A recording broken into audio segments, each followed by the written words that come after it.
Few positions on the football field have undergone a bigger change in recent years than that of the goalkeeper. Where once the goalkeeper was almost exclusively responsible for guarding the goal, the list of duties for a modern keeper has grown to become unrecognisable from what it was. With pressing systems becoming increasingly aggressive, it became necessary for teams to push their defensive line higher up the pitch to compact the area within which the ball was being contested. But this came with its own problem. Pushing the line high resulted in a larger expanse of space that could be exploited by opponents running in behind. So the sweeper keeper was a response to this problem.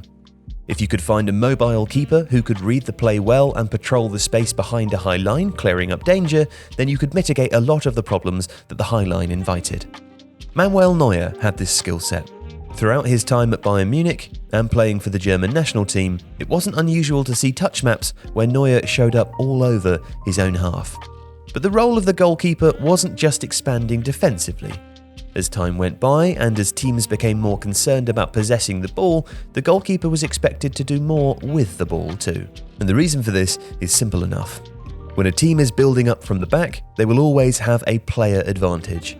This is because a defending team will never press up with their goalkeeper, meaning that a full team build-up will always end up as an 11v10 matchup.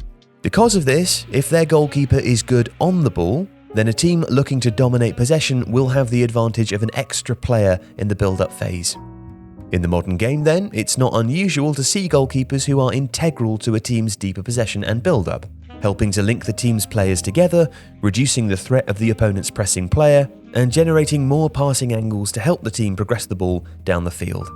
This inclusion of the goalkeeper has reached extreme levels, particularly in Germany, where, for example, Tim Walter's Hamburg will push their keeper, Daniel Hoyer Fernandez, into the same line as their centre-backs in build-up. Now, interestingly, these changes in the goalkeeper's role have meant a reduction in the main responsibility that the keeper is faced with: shot stopping. Now that possession teams are better at holding onto the ball, in theory, goalkeepers at the elite sides are facing fewer shots than they did in the past. Which of course brings us to David De Gea, because the Manchester United goalkeeper functions as an interesting barometer for where the club are at any given time. Often, the moments where De Gea shines correspond to the periods where his club are struggling. As a good shot stopper, an increased volume of opposition shots will always play to his strengths. But an increase in opposition shots is generally indicative of worse performances from the outfield players.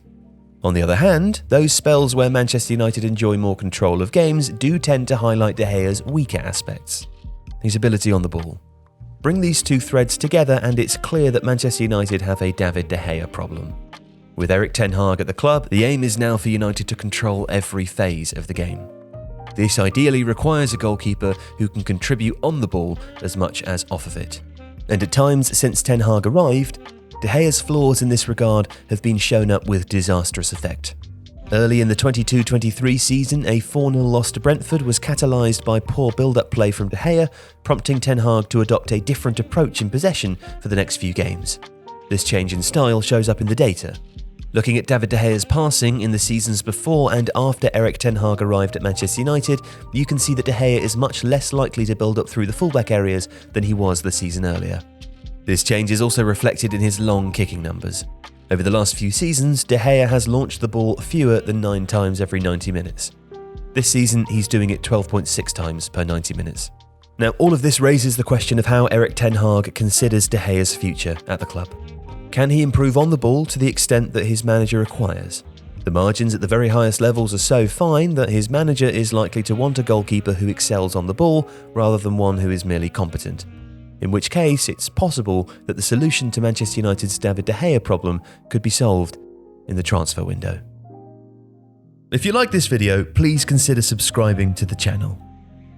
The Athletic brings you the best sports journalism in the world in a personalised experience, connecting you with the stories and teams that you care about the most. There's coverage of 13 sports, plus direct access to world-class journalists through live Q&As, discussions and podcasts. And you can try it now for free for 30 days by clicking the link in the description.